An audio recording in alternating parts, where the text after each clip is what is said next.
आज जो हम पढ़ने जा रहे हैं वो है क्षेत्रमिति का सेकंड पार्ट।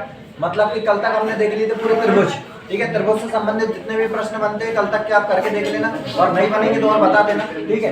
आज हमें जो चालू करना है वो है चतुर्भुज, ठीक है। क्या चालू करने हैं? चतुर्भुज, ठीक। चतुर्भुज के प्रकार समझ लीजिए पहले कौन कौन से प्रकार होते हैं। इधर चतुर्भुज के प्रकार देखिए। इधर सबसे पहले होता है आपका कौन सा? वर्ग, ठीक है। वर्ग के बाद आयत, आयत के बाद होता है समचतुर्भुज, समचतुर्भुज, समचतुर्भुज। समचतुर्भुज के बाद होता है आपका समांतर चतुर्भुज, समांतर चतुर्भुज, ठीक। और समांतर चतुर्भुज के बाद एक और पढ़ेंगे हम, वो है समलंब चतुर्भुज, समलंब चतुर्भुज। इसको कहते हैं स्क्वायर, इसको कहते हैं रेक्टेंगल, इसको कहते हैं रोम्बस, इसको कहते हैं पैरेललोग्राम, पैरेललोग्राम इसको कहते हैं ट्रेपेजियम, ठीक है।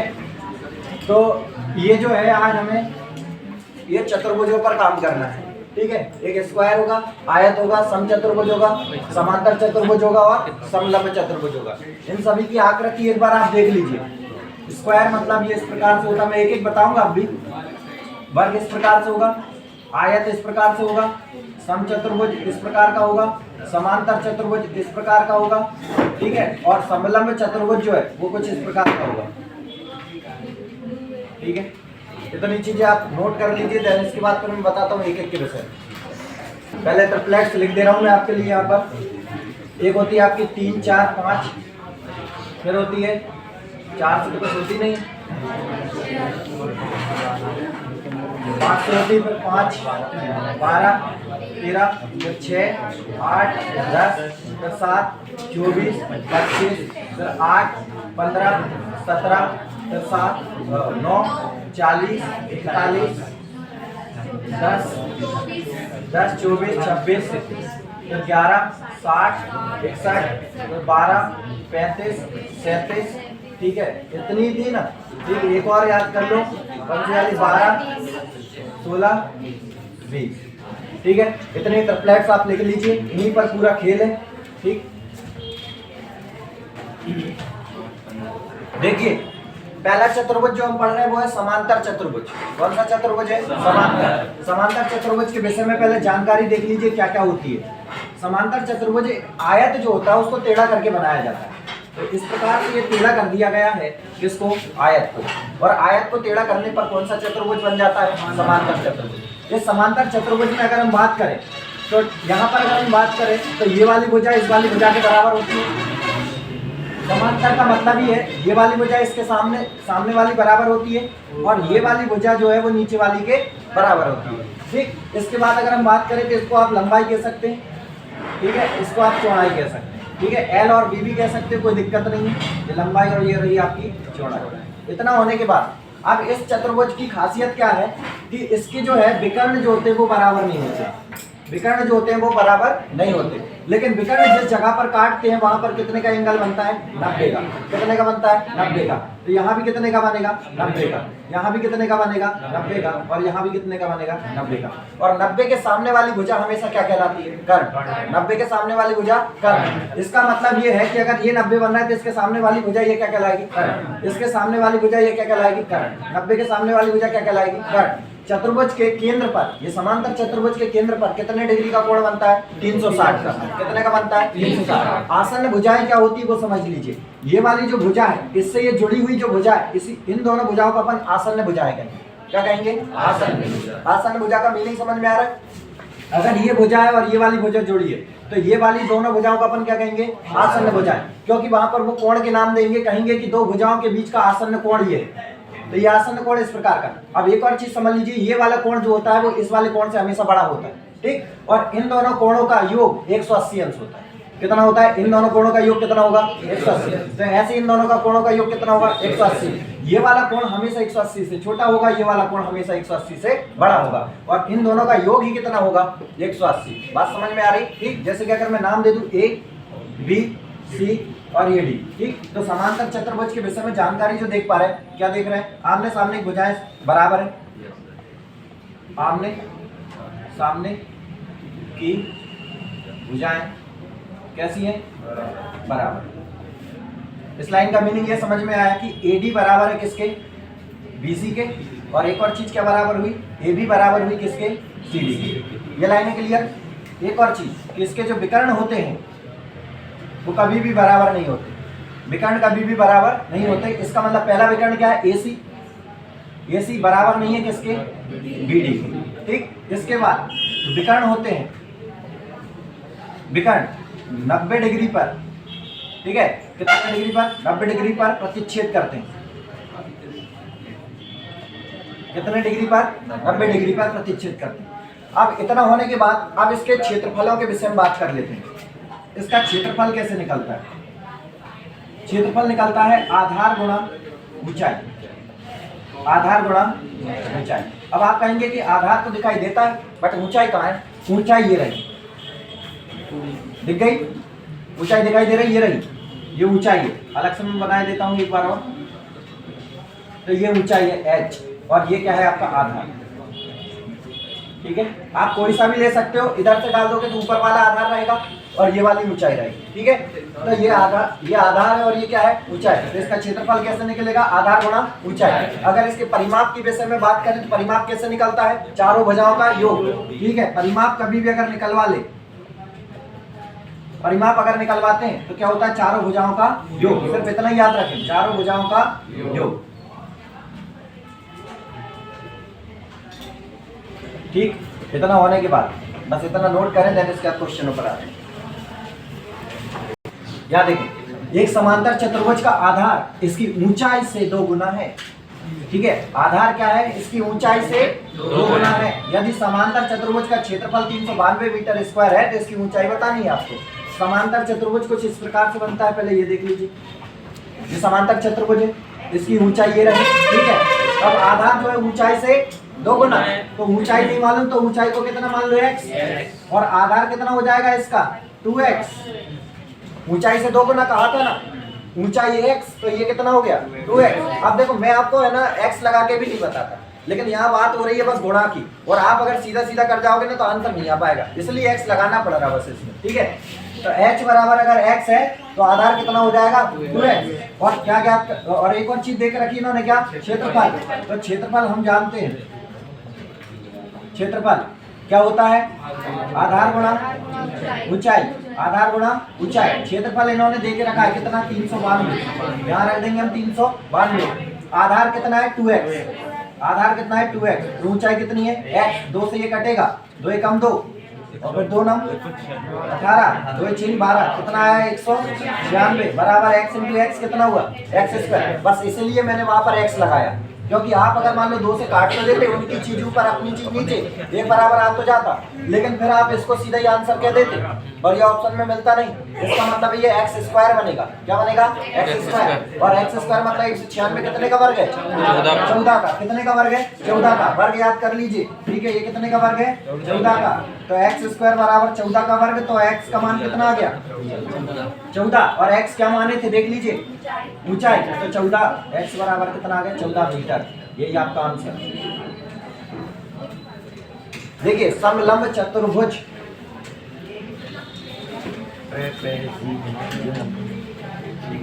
ट्रेपेजियम। यहाँ पर इंग्लिश में भी नाम याद कर लिया करो, भले स्पेलिंग याद मत करो। ठीक है ना, बस बोलना आना चाहिए। ट्रेपेजियम कहते हैं किसको? समलंब चतुर्भुज को। अब जरा ध्यान से समझिए, समलंब चतुर्भुज किस प्रकार से दिखाई देता है। तो समलंब चतुर्भुज कुछ इस प्रकार का दिखाई देता है। ठीक है, अब यहाँ पर क्या होता है कि ये जो भुजाएं होती है समांतर कहलाती है। ये जो दिखाई दे रही है ये भुजाएं कैसी है? समांतर। जबकि ये भुजाएं जो होती है वो अलग अलग होती है और इनकी माप अलग अलग हो सकती है। चारों की माप अलग अलग हो सकती है, लेकिन ये कभी भी इसके समांतर नहीं होगी। बात समझ में आ रही? क्योंकि ये चतुर्भुज कुछ इस प्रकार से भी बन सकता है, ये समलंब चतुर्भुज ही। तो आप देखेंगे कि ये भुजाएं तो समांतर ही रहेंगी, बट ये वाली भुजाएं जो है वो आड़ी तिरछी और बड़ी छोटी हो सकती है। क्लियर हो रही है बातें? ठीक, तो यहाँ पर हमने देखा, इसका अगर अपन नाम दे दें A, B, C और ये D। ठीक, तो ये जो भुजाएं होती है समांतर भुजाएं होती है और इनके बीच में एक होती है ऊंचाई। क्या होती है? ऊंचाई। तो सबसे पहले अगर हम बात करें तो इसका सीधा क्षेत्रफल याद रखें आप। इसका समलंब चतुर्भुज का जो क्षेत्रफल होता है ये होता है आपका 1/2 ऊंचाई गुणा समांतर भुजाओं का योग। क्या होता है? समांतर भुजाओं का योग। समांतर भुजाओं का योग अगर लिखने का प्रयास करें तो ये हो जाएगा क्षेत्रफल इज इक्वल टू 1/2 ऊंचाई को अपन क्या लिखेंगे? h। और समांतर भुजाओं का योग बोले तो AB प्लस BD। हाँ ऐसा कह लीजिए, कोई दिक्कत नहीं। ये इसका क्षेत्रफल रहेगा। क्लियर हो गई बात? ठीक। इसके बाद अगर मान लो कभी ऊंचाई नहीं दी है और अगर ये भुजाएं दे के रखी है तो हम ऊंचाई निकाल लेंगे, कोई दिक्कत नहीं, निकालने में कोई समस्या नहीं। ये सब बैठी हुई है, ये निकालने के लिए ही आएगी। ठीक है, चलिए इतना नोट करें। दें क्वेश्चन, समलंब चतुर्भुज की आकृति वाले एक खेत का क्षेत्रफल 1440 वर्ग मीटर है। समांतर भुजाओं के बीच की लंबवत दूरी कितनी है? 24 मीटर है। समांतर भुजाओं का अनुपात ये दिया गया है 5:3 है। तो आपको बताना है समांतर भुजा वाली भी लंबी भुजा कौन सी है। तो सबसे पहले मैं एक डायग्राम बना देता हूँ आपके सामने। ये देखिए, ये समांतर चतुर्भुज है आपका। ठीक, समांतर भुजाओं के ये बीच की लंबवत दूरी कितनी देके रखी है? 24 मीटर। तो h बराबर तो हो गया आपका क्या? 24 मीटर। अब इसके बाद भुजाओं का अनुपात दिया है 5:3। तो ये टोटल हो गया आपका 5, ये कितना हो गया? 3। लेकिन अब ये अनुपात में है इसलिए कुछ देर के लिए आप x लगा लीजिए। ठीक है ना, ये किसमें? अनुपात में है। तो अनुपात में होने के कारण हमने क्या लगा लिए? x। और इसके बाद अब हम जानते हैं कि क्षेत्रफल क्या होता है। क्षेत्रफल क्या होता है? 1/2 ऊंचाई गुणा समांतर भुजाओं का योग। समांतर भुजाओं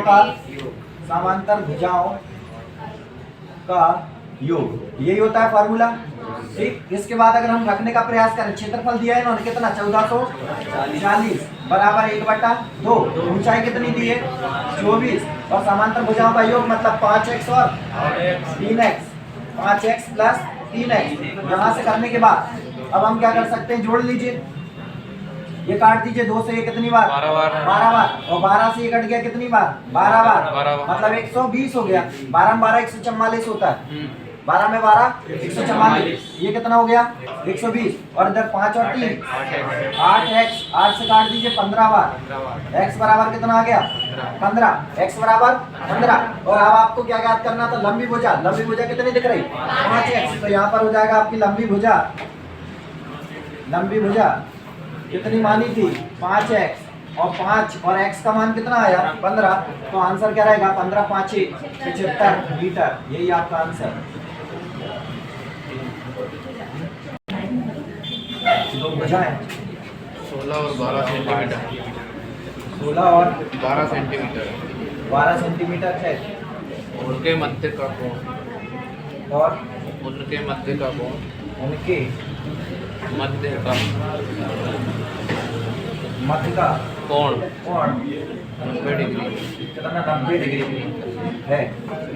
आगे बोल दो, नहीं तो मैं देखता उसकी अन्य दोनों भुजाएं।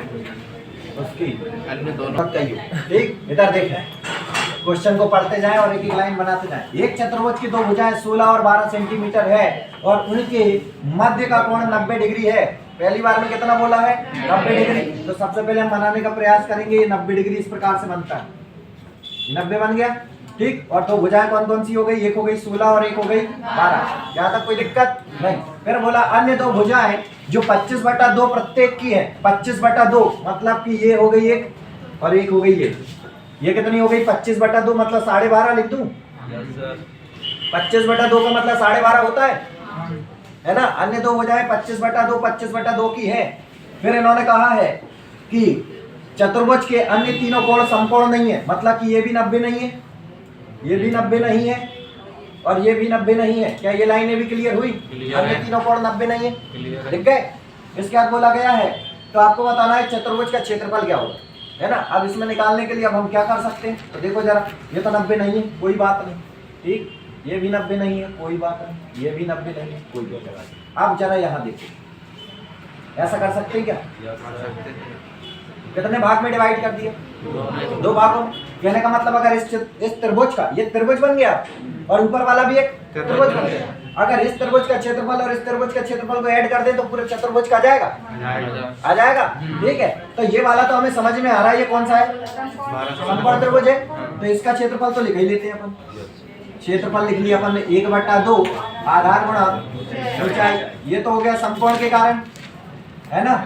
अब इसका और निकालना है, तो इसको जरा ध्यान से देखो, ये दोनों भुजाएं कैसी दिख रही हैं, बराबर। और अगर ये दोनों भुजाएं बराबर मतलब समद्विबाहु त्रिभुज, कौन सा त्रिभुज, समद्विबाहु त्रिभुज कहता है 1/2 आधार गुणा ऊंचाई, ये भी क्या कहता है 1/2 आधार गुणा ऊंचाई। क्या दोनों समझ में आए, एक समकोण लगा और एक समद्विबाहु, तो हम जब लिखते हैं 1/2, ये समकोण के कारण देख रहे हैं, यहाँ पर समकोण बना और यहाँ पर समद्विबाहु, कल ही पढ़ा हमने समद्विबाहु। ठीक, 1/2, इसके लिए आधार कितना है, इसके लिए ऊंचाई कितनी है 16 प्लस 1/2, ना तो इसकी आधार है और ना ही ऊंचाई। अब इसके लिए क्या कर ले, देखो जरा ध्यान से, 16 12 कहीं दिख रहा कुछ और, 16 12 तो 20, तो ये आ गई कितनी 20। क्या ये लाइन क्लियर हुई, 16 12 20 हो गई। ठीक, और इसके बाद अगर ये कोण है तो यहाँ से लंब ढल जाएगा, लंब ढल जाएगा, और लंब ढलने के कारण यहाँ पर कितना बनेगा 90, और इस तरफ भी क्या बनेगा 90, बन गए 90। अगर ये लंब डाला तो ये दोनों भुजाओं को, एक भुजा को क्या कर देगा, समान रूप से बांट देगा, मतलब इतनी कितनी हुई 10, और ये भी कितनी हो गई, यहाँ से यहाँ तक भी हो गई 10। और अब जरा देख लो, ये 90 के सामने ये कर्ण है, और ये क्या है आधार, और ये क्या है ऊंचाई, ये क्या है ऊंचाई। अब जरा ध्यान से देखो, कहीं दिख रहा होगा 12.5 10 और 12.5 10 और, तो ये कितना आ गया, आ गया। अब आधार भी और ऊंचाई, आधार टोटल है पूरा कितना 10 और 10 20, आधार और ऊंचाई कितनी 7, बस काट 2 6 16 छिंग 96 प्लस 2 से हटाओ 10 लगाओ, 1 0 से 1 0 2 से 2 कैंसिल, कितना बचा 75, दोनों को जोड़ दो जरा, 6 और 5 11, 1 और 10 17, है ना, सही है। 6 5 11 हाथ गया 1 और 1 10 7 17, यही आंसर। देख लो भैया, कोई दिक्कत आई हो। चतुर्भुज है, नेक्स्ट चतुर्भुज वो है समचतुर्भुज। कौन सा है समचतुर्भुज, समचतुर्भुज को कहते हैं रोम्बस, स्पेलिंग मिला लेना, ठीक है। समचतुर्भुज के विषय में समझिए, पहले यहाँ पर समझने का प्रयास करना आप पहले। देखिए जरा, समचतुर्भुज कुछ इस प्रकार का बनता है, ये क्या है आपका समचतुर्भुज। समचतुर्भुज का नाम दे दूं मैं A B C और D, ठीक है। समचतुर्भुज की चारों भुजाएं बराबर होती है, 1 2 3 4, चारों भुजाएं क्या होती है बराबर। तो पहली लाइन में यही लिख देता हूँ कि चारों भुजाएं कैसी होती है इसकी बराबर, चारों भुजाएं बराबर। चारों भुजाएं बराबर का मतलब क्या है, AB के बराबर, BC के बराबर, CD के बराबर, D। ये लाइन क्लियर हो गई, ठीक है। चारों भुजाएं बराबर हो गई, ठीक। भुजाएं बराबर होने के कारण, लेकिन बात ये हो गया कि यहाँ पर जो है ये समचतुर्भुज बनता वर्ग से है। किससे बनता है, वर्ग से। और वर्ग के विकर्ण बराबर होते हैं, लेकिन समचतुर्भुज के विकर्ण बराबर नहीं होते। अगर हम बात करें तो ये वाला विकर्ण बड़ा है और ये वाला विकर्ण, क्लियर हो गई चीजें, ठीक। और जब भी ये प्रतिच्छेद करेंगे तो कितने डिग्री पर करेंगे, 90। कितने पर, 90 पर। समांतर चतुर्भुज और समचतुर्भुज एक ही जैसे होते हैं, ठीक है। कितने पर कर रहे हैं, 90 पर। तो एक और चीज हमने लिखी कि विकर्ण बराबर नहीं होते, विकर्ण बराबर नहीं होते। और विकर्ण बराबर नहीं होते तो कौन कौन से, जरा देख लो। AC बराबर नहीं है किसके, BD के। लेकिन एक और चीज है कि विकर्ण एक दूसरे को 90 डिग्री पर प्रतिच्छेद करते हैं। कितने डिग्री पर, 90 डिग्री पर प्रतिच्छेद करते हैं। और 90 डिग्री पर प्रतिच्छेद करने के कारण जरा ध्यान से देखें, अगर ये 90 है तो इसके सामने वाली भुजा ये कर्ण, ये 90 तो इसके सामने वाली भुजा, ये 90 तो इसके सामने वाली भुजा, और ये 90 तो इसके सामने वाली भुजा कर्ण, ठीक। इसके बाद हम इसका क्षेत्रफल लिख लेते हैं। इसके दो क्षेत्रफल होते हैं, एक तो होता है आधार गुणा ऊंचाई, जो कि समांतर चतुर्भुज में भी आपने पढ़ा है, ये होता है आधार गुणा ऊंचाई। कहेंगे ऊंचाई कहाँ है तो यहाँ से डाल देंगे हम ऐसी ऊंचाई। क्लियर हो गई? ठीक। अगर ऊंचाई के साथ में अगर मान लो क्षेत्रफल निकलवाएगा तो आधार गुणा ऊंचाई ऐसा कर देंगे। अगर मान लो ऊंचाई के साथ वाला नहीं निकलवाना चाहता है और विकर्ण के साथ निकलवाएगा तो फिर क्षेत्रफल क्या बनता है? तब क्षेत्रफल होता है 1/2 विकर्णों का गुणनफल। क्या होता है? विकर्णों का गुणनफल। पहला विकर्ण का नाम है D1, दूसरे विकर्ण का नाम है D2। ठीक है, विकर्णों का गुणनफल 1/2 विकर्णों का गुणनफल। ये आपका मोस्ट इंपॉर्टेंट फॉर्मूला है, यही लगेगा आपका ज्यादा से ज्यादा। परिमाप के विषय में और बात कर लो। परिमाप क्या होता है? चारों भुजाओं का योग। सीधी सी बात है, मैं आपसे बार बार कह रहा हूँ कि परिमाप जब भी निकालना हो जितनी भुजाएं देती सबको जोड़ दो। ठीक, चारों भुजाओं का योग, चारों भुजाओं का योग, ये क्या कहलाएगा आपका? परिमाप। इतना नोट करें देन क्वेश्चन करें। क्वेश्चन लिखा है यदि किसी समचतुर्भुज की एक भुजा और दो में से एक विकर्ण कितना है? 16 सेंटीमीटर। तो समचतुर्भुज का क्या बताना है? क्षेत्रफल। समचतुर्भुज में आपको बना के बता देता हूँ, एक बार देखिए जरा यहाँ पर। ये समचतुर्भुज है, ठीक है। इसके बाद इन्होंने कहा एक भुजा कितनी है? 16। कहने का मतलब है कि सभी 16 है। कहने का मतलब क्या है? सभी 16 है, क्योंकि समचतुर्भुज की तो चारों भुजाएं बराबर ही होती है। ठीक है। इसके बाद इन्होंने कहा एक विकर्ण की लंबाई कितनी है? 16 सेंटीमीटर। तो बना लीजिए 16 सेंटीमीटर।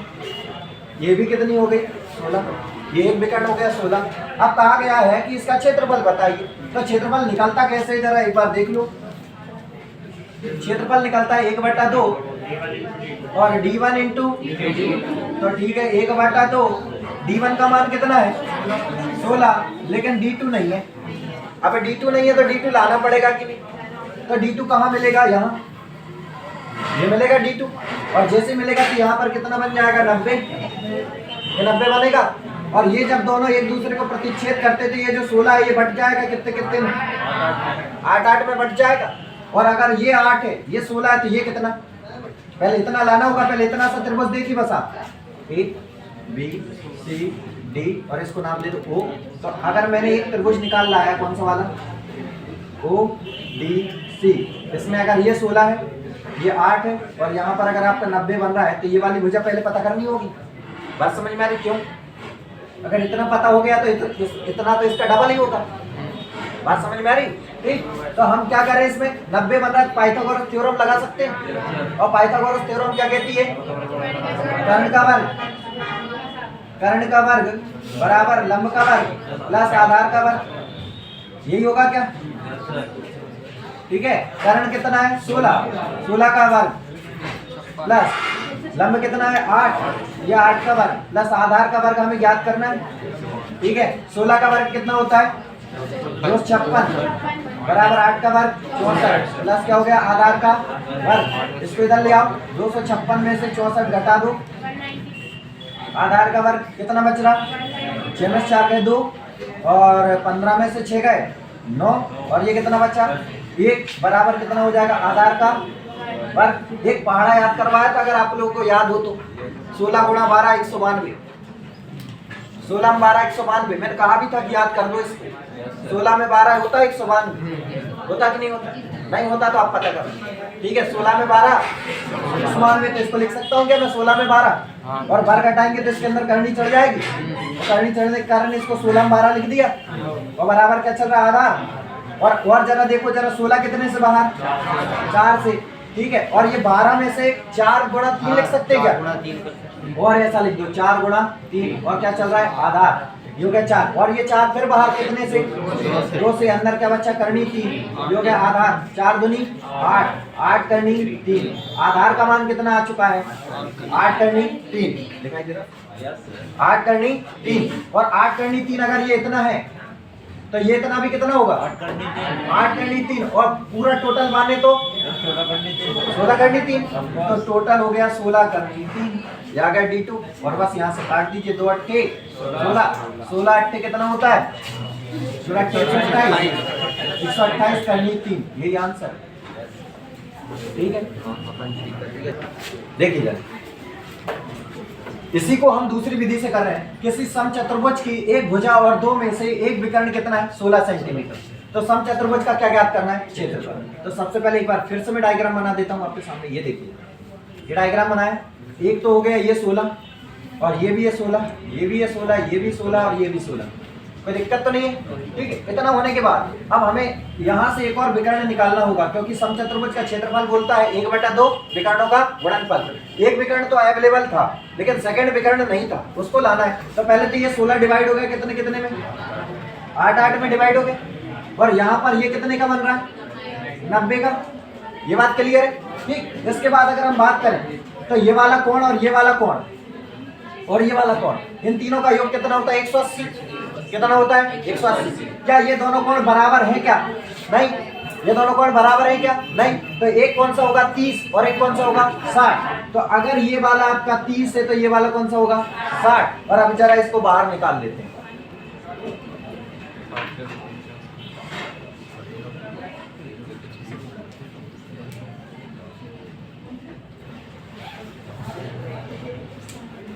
ठीक है ना, कोई दिक्कत तो नहीं, कोई दिक्कत तो नहीं। अब जरा अपना डायग्राम देखो एक बार।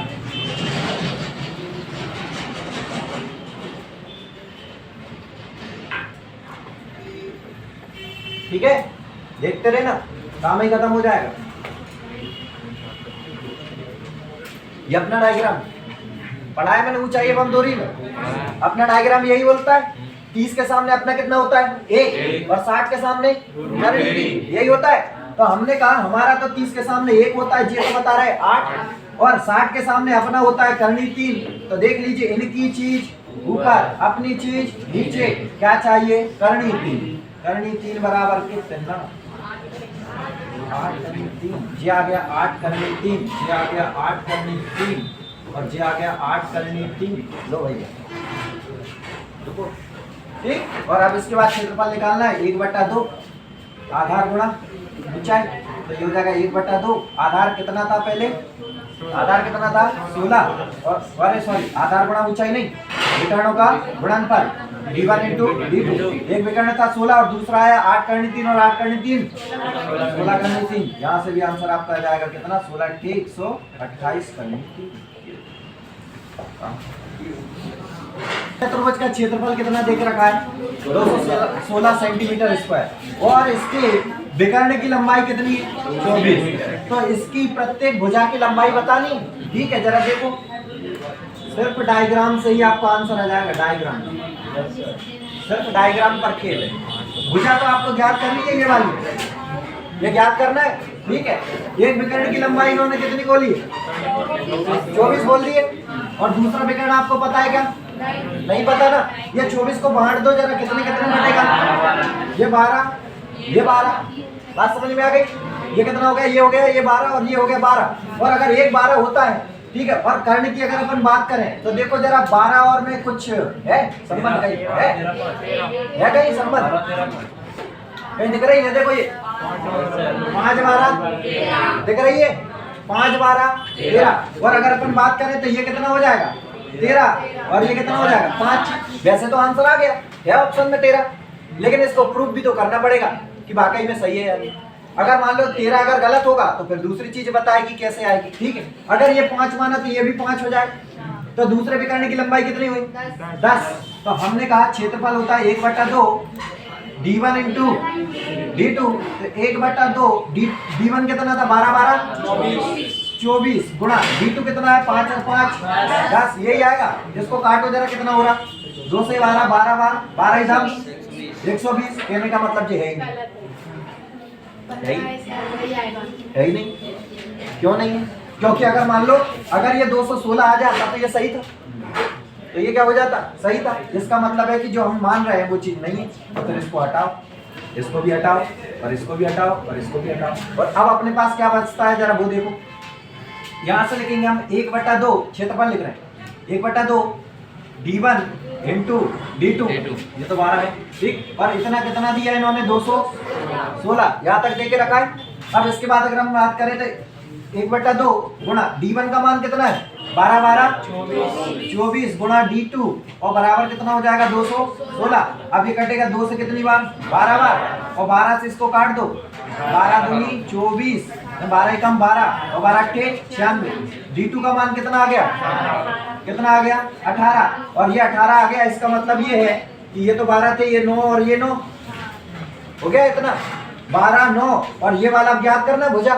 अब तो लगा सकते हो, देखो जरा अब कोई जोड़ ऐसी बैठ रही है जो 9 और 12 को काट सके, 9 और 12 को काट सके, ऐसी कोई जोड़ है? वो ये रही 3 4 5। देखो जरा 3 से इसको काटे, 3 तिरका 3 चौके तो 3 5 काम करता है। बात समझ में आई कि नहीं आई? कि नहीं आई? और कराऊं आगे? और आगे करना है तो फिर लगेगा आपका पाइथागोरस थ्योरम, क्योंकि ये लंब है, ये आधार है, तो कर्ण निकालना तो पाइथागोरस थ्योरम लगेगी। और पाइथागोरस थ्योरम तक मत जाइए, मैं आपसे बार बार कह रहा हूँ, इतना ही देखें। ये आपका एक विकर्ण आ चुका है 18, मतलब कि ये हो गया 9 9 और ये है कितना 12 12। और आप देख लो जरा 12 और 9 कोई सी जोड़ से तो कटता होगा, कोई तो एक ऐसी जोड़ होगी जो इसको काट रही होगी। तो ये है ना 3 4 5। तो देखो अगर हम यहाँ 3 यहाँ 4 यहाँ 5 अगर फिट करें तो ये 3 से ये 9 कितनी बार बना? 3 बार में गुणा करके। 4 से ये 12 कितनी बार बना? 3 बार से। तो 5 में भी कितने का गुणा? 3 का। 5 दिया 15, ये आंसर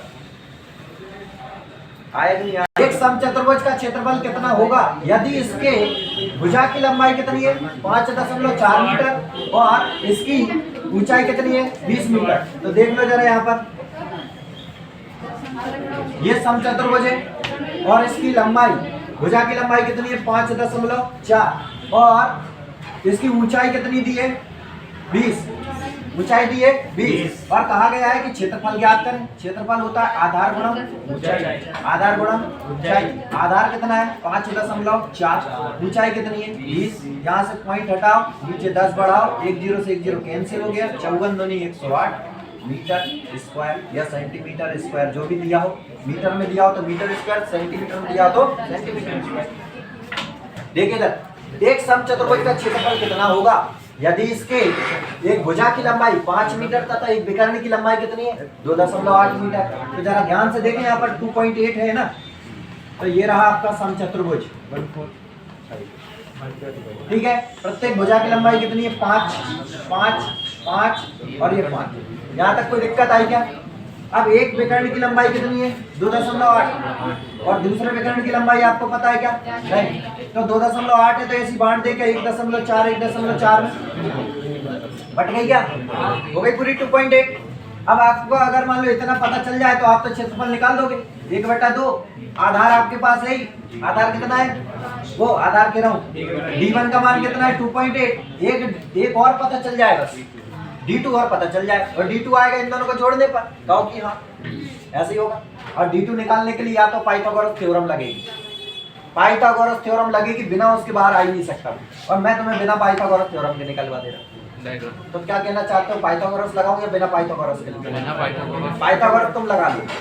पाइथागोरस तुम लगाओगे तो यहाँ पर इसका मान आ जाएगा तुम्हारे पास, ठीक है, और इसका डबल कर दोगे तो यहाँ आंसर आ जाएगा। और जो तुमने पाइथागोरस से निकालोगे ना, वही चीज देखो मैं निकलवा देता हूँ। ठीक, ध्यान से देखो जरा इसको। एक जगह पर ये क्या है? ये क्या है आपका? कर्ण। ये क्या है? कर्ण। कर्ण कितना है? 5। और ये इसको लंब मान लो या आधार मान लो, कोई दिक्कत की बात नहीं है ना। इसको 1.4 डिग्री किसी से रिलेटिव तो करानी पड़ेगी आपको कि ये ऐसा आ जाए, है ना। तो एक काम करते हैं, इस वाली को उठाइए इधर। कौन सी? 7 24 25 दिखाई दे रही क्या? 7 24 25 दिखाई दे रही? निकालना है 7 24 25, रख दिए 7 24 25। अब लेकिन 7 से 1.4 कैसे बना होगा? तो एक काम करिए, आप तो सीधे गुणा कर दो। 7 दूनी 14, तो 12 दूनी 24 और 25 दूनी 50, 25 दूनी 50। यहाँ पर कितना होना चाहिए था? 50। यहाँ पर कितना है? 24। यहाँ पर 1.4। अब एक बात जरा ध्यान से देखो, यहाँ पर संख्या में दशमलव कितनी संख्या के बाद लगा? पीछे से 1 के बाद। सम में लगा दो पीछे से 1 के बाद। अब देखो जरा क्या फर्क पड़ा, देखो तो कुछ समझ में आया? यहाँ से कुछ समझ में आया कि नहीं आया? ये चीज समझ में आई कि नहीं? एक बार फिर बता देता हूँ, ये चीज फिर से समझो। देखो कर्ण का मान कितना है? 5 और लंब का मान कितना है? 1.4। ऐसा ही है ना। ठीक, अब ऐसी कोई जोड़ उठाओ, जैसे कि हमने उठाई 7 24 25। ये 7, ये रही 7, ये रही 24 और ये रही 25, ठीक है ना। तो 7 से 14 कैसे बना? पॉइंट भूल जाओ कुछ देर के लिए। तो 2 बार में बना होगा। 7 दूनी 14, 25 से ये इसको कुछ देर के लिए ऐसा मान लो, पीछे के पॉइंट से कोई फर्क नहीं पड़ता है, तो 25 से 50 कैसे बना होगा? 25 दूनी 50 गुणा 2 से बना होगा। तो यहाँ पर भी अपन 2 का गुणा करेंगे तो कितना लिख देंगे? 24 दूनी 48। लेकिन पॉइंट सब में पीछे से एक संख्या बाद लग रहा है, तो यहाँ भी कितनी संख्या बाद? एक संख्या के बाद एक संख्या के बाद लग गया। कितना आ गया? 4.8 कुछ गलत लिख दिया क्या? 7 दूनी 14, 24 दूनी 48, 25 दूनी 50, बिल्कुल सही है, कोई दिक्कत नहीं। तो एक भुजा आ गई आपके पास, ये वाली कितनी? 4.8। तो ये भी कितनी? 4.8। काम खत्म। और ये 4.8 और 4.8 कितना हुआ? 48 दूनी 96, बोले तो 9.6, ये 9.6 लगा दीजिए, आप काम समझ आए। 1/2 2.8 इंटू 9.6, पॉइंट हटा लें, पॉइंट हटा के 10, ये पॉइंट हटा के 10 और काट दो। 2 से 14 बार, 14 में 96 का गुणा कर लो। 14 6 84 की 4, 8 गए 8, 14 नमा की 126 है ना, 126 और 134 है ना, 8 जोड़ देंगे और नीचे कितने जीरो? 1 और 1 2, पीछे 2 संख्या के बाद दशमलव, यही आंसर। और अब देख लो जरा किसको समझ नहीं आया। यहाँ पर देख, एक समचतुर्भुज का क्षेत्रफल कितना दिया है? 840 सेंटीमीटर स्क्वायर। यदि इसके एक भुजा की लंबाई कितनी है? 37 सेंटीमीटर। तो विकर्णों का योग बताएं। क्या पूछा गया? विकर्णों का योग। तो ध्यान से देखना, इधर देखते से ही हल हो जाएगा, क्योंकि वो ऐसा समचतुर्भुज बन गया और इसकी भुजा की लंबाई कितनी है? 37 37 37 और ये रही 37 और ये क्या है? 37 भुजा है इसके लिए, लेकिन अपने लिए तो कौन है? कर्ण। अपने लिए कौन है? कर्ण। और कर्ण के भैया अर्जुन कहाँ है? कर्ण के भैया अर्जुन है कहीं? कहाँ दिख रहा है? ये रहा है 12 35 37। तो अगर ये 37 तो ये 12 और ये 35 आ गए ना। और जे 12 तो जे भी 12 और जे 35 तो जे भी 35। और एक विकर्ण का मान क्या हुआ? 12 दूनी 24 और दूसरे विकर्ण का मान 35 35 70। भाई साहब विकर्ण तो मतलब उनका डबल ही होगा। और इनका क्या कहा गया है? योग बताइए। क्या कहा है? योग। तो ये हो गया 4 7 2 9। कहो भैया इससे यहाँ पर देखिए, एक समचतुर्भुज का परिमाप कितना दिया है? 56 और इसके विकर्णों में से एक विकर्ण की लंबाई कितनी है? 26। तो दूसरे विकर्ण की लंबाई बतानी है। ध्यान से देखना इधर पर, विकर्ण का मतलब यहाँ पर देखना है हमें। तो ये परिमाप का मतलब क्या होता है? 4 गुणा भुजा। विकर्ण का मतलब क्या होता है? 4 गुणा भुजा। भाई चारों भुजाएं बराबर है इसकी, तो इसलिए लिख देंगे 4 गुणा भुजा। और बराबर कितना दिया है? 56। कितना दिया है? 56। एक भुजा का मान बताइए कितना आएगा? 14 काट दीजिए, कितना आ गया? 14। क्या इतना समझ में आया? भाई चारों भुजाओं का योग होता है, तो भुजा गुणा 4, बात भाई है। चारों भुजाओं का योग क्या होता है? परिमाप। परिमाप होता है 4 गुणा भुजा। और कितना देके रखा था इन्होंने? 56। तो वही रख दिया, तो एक भुजा का मान कितना आ गया? 14। यहाँ पर भी 14, यहाँ पर भी 14, यहाँ पर भी 14 और यहाँ पर भी 14। ये तो 14 14 आ गए। इसके बाद कहा एक विकर्ण की लंबाई कितनी? 26। यहाँ पर रख दीजिए जरा, ये हो गया इसका 26। अब 26 है और ये वाला तो अपने को पता नहीं था। 13 13 बांट देंगे इसको, ये बढ़ जाएगा 13 13 में। अब इसके बाद ये वाली भुजा पहले ज्ञात करनी होगी, तभी तो पूरा विकर्ण आएगा। तो इसके लिए अपन क्या करते हैं कि यहाँ पर यहाँ पर यहाँ पर यहाँ तो बनेगा 90। तो पाइथागोरस थ्योरम लगा दीजिए। पाइथागोरस थ्योरम क्या कहती है? कर्ण का वर्ग बराबर लंब का वर्ग प्लस आधार का वर्ग, यही होता है। ठीक है, कर्ण कितना है? 14। यहाँ पर रख दीजिए 14 का वर्ग बराबर लंब कितना है? यहाँ पर 13 का वर्ग प्लस आधार, आपको नहीं पता आधार का वर्ग, 14 का वर्ग 196 और इसको इधर ही ले आओ सीधे। 13 का वर्ग कितना होता है? 169। सीधा यहाँ पर माइनस में लिख दो उस तरफ से इधर ला करके, और ये हो जाएगा आधार का वर्ग। घटा दीजिए, कितना बच रहा है? 27। और यहाँ पर वर्ग हटेगा तो करनी लग जाएगी, और बराबर क्या बचेगा? आधार। 27 को क्या लिख सकते हो? 9 गुणा 3 बराबर में क्या बचा? आधार। और अगर 9 कितने से बाहर? 3 से, तो अंदर क्या बचा? 3 करनी 3 बराबर क्या आ गया? आधार। आधार का मान है 3 करनी 3, मतलब ये इतना कितना आ चुका है? 3 करनी 3। तो जे भी कितना रहेगा? 3 करनी 3। तो D2 निकालना है आपको। दूसरा विकर्ण आधा कितना है 3 करनी 3 और फिर आधा कितना है 3 करनी 3 दोनों को जोड़ेंगे 3 और 3 6 करनी 3 यही आपका आंसर है। इधर देखिए एक समांतर चतुर्भुज की भुजाएं क्रमशः क्या क्या है 12 और 17। यदि विकर्णों में से एक विकर्ण की लंबाई कितनी है 25 मीटर है तो समांतर चतुर्भुज का क्षेत्रफल ज्ञात करना है। तो ध्यान से देखिए पहले समांतर चतुर्भुज किस प्रकार से बनता है। आमने सामने की भुजाएं बराबर होती है ये भुजाएं बराबर, ठीक है। अब इन्होंने कहा है कि इनकी भुजाएं क्रमशः क्या क्या है 12 और 17, मतलब ये हो गई कितनी आपकी 12, ठीक है, और ये कितनी हो गई 17, 12 और 17 हो गई। और एक विकर्ण की लंबाई कितनी दी इन्होंने 25, यहाँ पर ये हो गई कितनी आपकी 25, ठीक है ना। बस इससे ज्यादा कोई जानकारी उपलब्ध नहीं है और यहीं से अब आपको निकालना है, ठीक है। ये 12 है तो ये भी कितनी होगी 12 और ये 17 है तो ये वाली कितनी होगी 17। यहाँ तक कोई दिक्कत आई क्या? नहीं है ना, ठीक। और उसके बाद भी इसमें कुछ नहीं हो सकता, इसमें हैरो लगेगा। क्या लगेगा? हैरो। क्या लगेगा? हैरो। और हैरो काय में लगता है? त्रिभुज। हैरो काय में लगता है? त्रिभुज। हैरो तो लगता है त्रिभुज में, तो त्रिभुज है यहाँ पर कितने? 2, एक ऊपर और एक नीचे। एक हैरो इसमें तो एक हैरो इसमें, तो हैरो कितनी बार? 2 बार। तो अपन लिख दें 2 गुणा हैरो, 2 गुणा हैरो। बात समझ में है कि नहीं? एक बार नीचे वाले में हैरो लगेगा, एक बार ऊपर वाले में लगेगा, 2 बार हैरो लगाओगे तो 2 गुणा हैरो लिख दो। बात समझ में आ गई? और आप अगर हम बात करें तो 2 गुणा और हैरो का सूत्र बोलता है s minus a s minus b s minus c, यही लगेगा। अब यहाँ से आप एक चीज का पता कर लीजिए कि s क्या है, तो मैं यहाँ बता देता हूँ। s होता है अर्ध परिमाप। s क्या होता है? अर्ध परिमाप। अर्ध परिमाप मतलब होता है परिमाप का आधा। परिमाप इसका निकालना है त्रिभुज का। त्रिभुज का परिमाप निकालेंगे तो 25 + 17 + 12 और इनका क्या करना है आधा। s बराबर जोड़ दीजिए 7 5 12 और 2 14 की 4 हाथ गए 1 1 और 1 2 और 1 3 और 2 5 बटे कितना 2 काट 2 कितना आया 27। परिमाप कितना आ गया 27। यहाँ रखते जाओ 2 गुणा यहाँ पर रखा हमने 27, फिर लिखेंगे हम 27 माइनस पहली भुजा कितनी है 17, फिर 27 माइनस दूसरी भुजा कितनी है 25 और फिर 27 माइनस तीसरी भुजा कितनी है 12। क्या इतनी लाइनें समझ में आ गई? ये इतना समझ में आया, ठीक। इसके बाद सॉल्व करें तो हो गया 2 अंडर रूट, ये तो 27 ही रहेगा। 27 में से 17 गए बचा कितना 10, 27 में से 25 गए बचा कितना 2, ठीक है। 27 में से 12 गए कितने बचे 15। इसके बाद अगर आपने गुणा कर दिया ना तो उलझ जाओगे बहुत गंदे तरीके से। अगर आपने गुणा कर दिया तो आप उलझ जाओगे। गुणा ना करें और खोल दे, और खोल दो।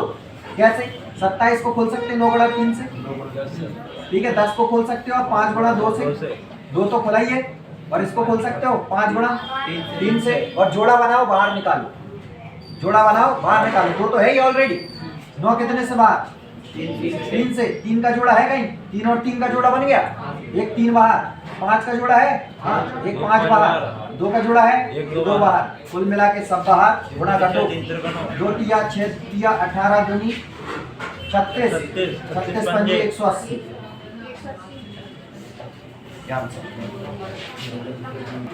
एक समचतुर्भुज के विकर्ण की लंबाई 12 और 16 सेंटीमीटर है। समचतुर्भुज की सभी भुजाओं के मध्य बिंदुओं को मिलाने पर एक आकृति जो बनती है उसका क्या बताना है? ध्यान से देखिए इधर, ये समचतुर्भुज है, बन गया ये समचतुर्भुज। विकर्णों की लंबाई कितनी कितनी है? ये 12 हो गई और एक क्या हो गई 16, मतलब ये वाली हो गई 12, ठीक है। तो 6 6 में बांट दूं और ये कितने कितने बांट दूं 8 8 में बढ़ गई। क्या इतना समझ में आ गए? इसके बाद इन्होंने कहा है इसकी सभी भुजाओं के मध्य बिंदु लीजिए। भुजाओं के मध्य बिंदु मतलब एक ये और ये, समझ गए? और इनको मिलाइए, रंगोली डालिए, ये हो गई। और अंदर जो चतुर्भुज बना है, जैसे कि अगर मैं नाम दे दूं A B C D, तो इसका नाम दे दो P Q R S। उन्होंने कहा है कि ये जो अंदर बना ना एक चतुर्भुज, कौन सा वाला? P Q R S, इसका क्षेत्रफल बताइए। कैसे निकालेंगे? तो हमेशा ध्यान रखना कि जब भी कभी इस प्रकार की अगर आकृति आ जाए और ऐसा निकालना रहे तो जो बड़ा होता है ना, बड़ा समचतुर्भुज, उसका आधा कर दो, उसका आधा कर दो।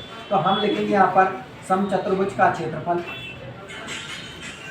समचतुर्भुज का क्षेत्रफल और बटे में क्या कर दो, 2, आधा कर दे। क्या करना है? आधा। कौन सा वाला क्षेत्रफल निकाल रहे हैं आप? ये PQRS, PQRS का जो क्षेत्रफल निकलेगा, समचतुर्भुज का जो क्षेत्रफल है उसका क्या करना है? आधा। और समचतुर्भुज का क्षेत्रफल 1/2 D1 गुणा D2 और बटे में क्या लगाना है? 2। ये करना है। ठीक है, ये 2 से तो ये 2 कैंसिल हो गए, तो अब बचा क्या है जरा वो देख लो एक बार। D1 इंटू D2, D1 का मान कितना है? 12 और D2 का मान कितना है? 16 और 16 में 12 अब भी कहा था मैंने, गुणा याद कर दो। 16 में 12 192 ही होता है। 16 में 12 192, यही आंसर कितना होता है? 4 हो जाएगा। ठीक है, ध्यान से देखें, ये हो जाएगा 1/2। D1 का मान कितना? 12 गुणा 16 और ये 2 भी बटे का वाला यही आ जाएगा नीचे, और 2 दूनी 4, 4 चौके 16, 12 चौके 48, 12 चौके 48। इधर देखिए, एक असमांतर चतुर्भुज। ये पहली बात तो ये है कि आज तक आपने इस नाम का कोई चतुर्भुज नहीं पढ़ा। असमांतर नाम का कोई चतुर्भुज होता ही नहीं। और असमांतर चतुर्भुज मतलब कि जिसकी चारों भुजाएं बराबर ना हो उसको कहते हैं असमांतर। समांतर का मतलब कहीं ना कहीं समांतर हो जाती है, बराबर हो जाती है। ठीक, असमांतर का मतलब ये है कि इसकी भुजाओं के मान जो है वो बराबर नहीं है। और अगर बराबर नहीं है तो ये जो चतुर्भुज बनेगा ये इस प्रकार का है, समलम। कौन सा चतुर्भुज है? समलम। समलम चतुर्भुज को ही असमांतर चतुर्भुज कहते हैं, आपसे ये जान लीजिए। ठीक है, और असमांतर चतुर्भुज, दो समांतर भुजाओं के बीच की दूरी ज्ञात करना है। मतलब ये समांतर भुजाएं, इनके बीच की दूरी ये ज्ञात करनी है, h ज्ञात करना है। और कहा गया है यदि इसका क्षेत्रफल कितना दिया है? 150। इसका क्षेत्रफल कितना दिया है? 150। और दो समांतर भुजाओं की लंबाई कितनी कितनी है? 10 और 15। ये 10 है और ये कितनी है? 15। तो बस आपको ऊंचाई बतानी है। तो समलम चतुर्भुज का क्षेत्रफल क्या कहता है? 1/2 ऊंचाई गुणा समांतर भुजाओं का योग, समांतर भुजाओं का योग, यही कहता है। ठीक, और बराबर कितना दिया है? 150।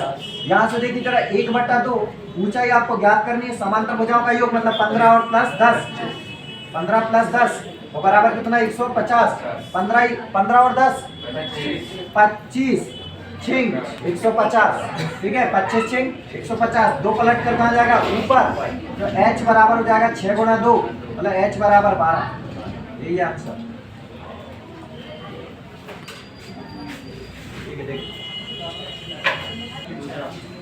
एक समचतुर्भुज का क्षेत्रफल कितना दिया गया है? 324 सेंटीमीटर स्क्वायर और एक विकर्ण की लंबाई दी गई है, कितनी है? 26 सेंटीमीटर। इस समचतुर्भुज की प्रत्येक भुजा की लंबाई बताना। चित्र से समझिए पहले आप। ये समचतुर्भुज है, समचतुर्भुज का क्षेत्रफल देके रखा है। क्षेत्रफल को लिख देता हूं मैं। क्षेत्रफल क्या होता है? समचतुर्भुज का क्षेत्रफल क्या होता है? 1/2 D1 इंटू D2 कितना? 36 है, ये 36 है। ठीक है, 1/2 D1 इंटू D2। तो क्षेत्रफल कितना देके रखा है? 324।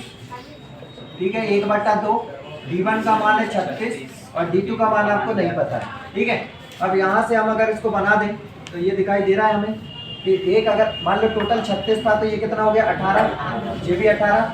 ठीक है, और ये ज्ञात करना है आपको भुजा। क्या ज्ञात करनी है? भुजा ज्ञात करनी। तो यहाँ से पहले आप निकालेंगे तो 2 से काट दीजिए, कितनी बार? 18 बार। 2 से कितनी बार? 18 बार। और 18 में 18 324, 18 का वर्ग होता है 324। ठीक है, तो यहाँ पर आ गया 18 बराबर क्या बचा इधर? D2। मतलब D2 का मान कितना आया? 18। और 18 आया मतलब बांट दो इसको 9 में, बट जाएगा 9 में। ठीक, और अब आपको क्या चाहिए? ये। तो यहाँ पर लगेगी पाइथागोरस थ्योरम।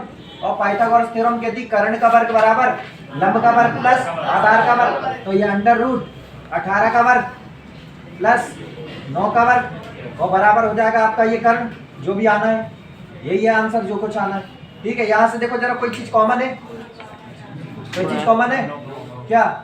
9 का स्क्वायर। यहाँ क्या बचा? 2 का स्क्वायर और प्लस 1 का स्क्वायर और बराबर कर्ण ठीक है ना, ये अलग मेथड है, आप लोग कर सकते हैं आपके हिसाब से भी। 9 बार कितने, 9 का वर्ग कितने से बार 9 से, 2 का वर्ग 4 और 1 का वर्ग 1, 4 और 1 5, √5 यही आंसर है। और नहीं तो करो, कोई दिक्कत थोड़ी ना आएगा कोई। एक समचतुर्भुज का क्षेत्रफल ज्ञात करें और एक विकर्ण की लंबाई और एक भुजा की लंबाई कितनी है, 14 सेंटीमीटर। क्षेत्रफल ज्ञात करना है। देखिए जरा, ये आपका समचतुर्भुज, इन्होंने कहा है कि समचतुर्भुज की एक भुजा कितनी है, 14। तो ये भी 14, ये भी 14, ये भी 14 हो गई, यहाँ तक 14 14। एक विकर्ण की लंबाई कितनी दे के रखी इन्होंने, 14 ही, ठीक है। अच्छा ये 7 है यार, एक गलती हो गई, ठीक है। एक विकर्ण की लंबाई तो ये 7 हो जाएगी, है ना, और ये भी 7 हो जाएगी। यहाँ पर ज्ञात करना है। तो ये बना कितना, जरा देखो, ये बन गया कितना, 90, ठीक। और एक हो जाएगा आपका क्या, 30, और एक हो जाएगा आपका 60। ये हो गया अगर 30 तो ये हो जाएगा 60। 30 के सामने अगर 7 है, अपना कितना होता है 1, अपना कितना होता है 1, ये बता रहे 7। और 60 के सामने क्या होता है, करनी 3, करनी 3। तो ये कह रहे हैं 7, अपन कह रहे हैं 1, चाहिए क्या है, करनी 3, करनी 3 बराबर कितना, 7 करनी 3, ये जाएगा। ये 7 करनी 3 तो ये भी कितना, 7 करनी 3। क्लियर है। तो बस क्षेत्रफल लगा दीजिए, 1/2, 1/2 d1 इंटू d2, 1/2 d1 का मान कितना था, 14, और d2 का मान कितना है, 7 करनी 3 और 7 करनी 3, 14 करनी 3। ये हो जाएगा 2 से कितनी बार, 7 बार, 14 7 98, 98 करनी 3 है। बोलते टाइम